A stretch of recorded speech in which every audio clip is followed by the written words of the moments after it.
Diferenças específicas, Olavo de Carvalho. Jornal da Tarde, 8 de janeiro de 2004. Caracterizado o marxismo como cultura, é necessário dar mais precisão ao diagnóstico por meio de algumas diferenças específicas. O marxismo não é um processo cultural autónomo, mas uma transmutação ocorrida no seio do movimento revolucionário mundial, que àquela altura já tinha uma tradição centenária e uma identidade definida, ao ponto de ser popularmente designado pela simples expressão o movimento, ou a causa, malgrado a coexistência, nele, de uma infinidade de correntes e subcorrentes em disputa. O Manifesto Comunista de 1848 apresenta-se como superação e absorção desse movimento desordenado numa totalidade superior. Daí por diante, as relações entre o marxismo e as demais correntes revolucionárias foram as do patrão com os seus empregados, que a seu capricho ele convoca, demite, expulsa ou chama de volta. Foi assim que ele pôde condenar como revolta pequeno-burguesa os protestos existenciais de ordem sexual ou impugnar o nacionalismo como o pior inimigo da revolução proletária, e logo em seguida convocar um e outro para que servissem sob suas fileiras.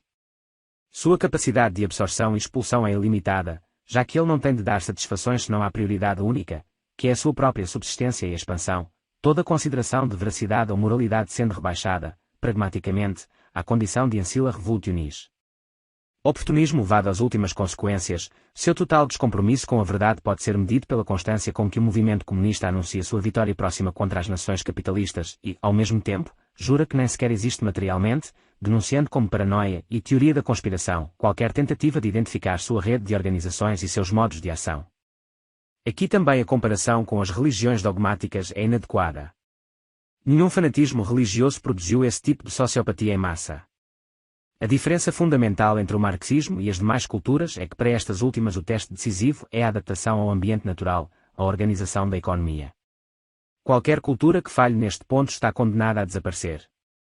O marxismo, ao contrário, cujo completo fracasso econômico em todas as nações que dominou são notórios, valendo lembrar que nenhuma organização econômica jamais conseguiu matar de fome 10 milhões de pessoas de uma só vez, como o grande salto para a frente da agricultura chinesa, parece tirar desse resultado as mais extraordinárias vantagens, crescendo em prestígio e força política quanto mais se torna frágil e dependente da ajuda dos países capitalistas.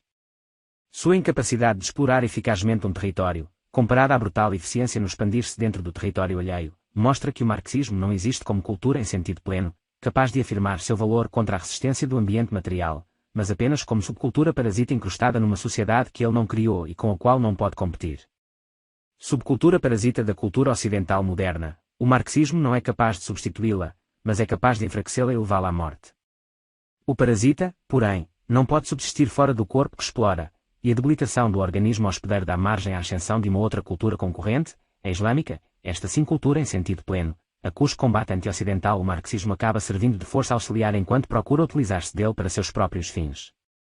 A adesão islâmica de importantes pensadores marxistas como Roger Garaudy e a Aliança Anti-Imperialista de comunistas e muçulmanos são símbolos de um processo muito mais complexo de absorção do marxismo, que alguns teóricos islâmicos descrevem assim: a luta pelo socialismo é a etapa inicial e inferior de um processo revolucionário mais vasto que acrescentará a libertação material dos povos à sua libertação espiritual pela conversão mundial ao Islã.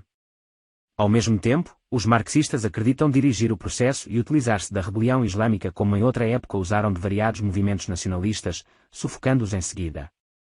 Se os marxistas são a tropa de choque da Revolução Islâmica ou os muçulmanos a ponta de lança do movimento comunista, eis a questão mais interessante para quem deseja saber para onde irá o mundo nas próximas décadas.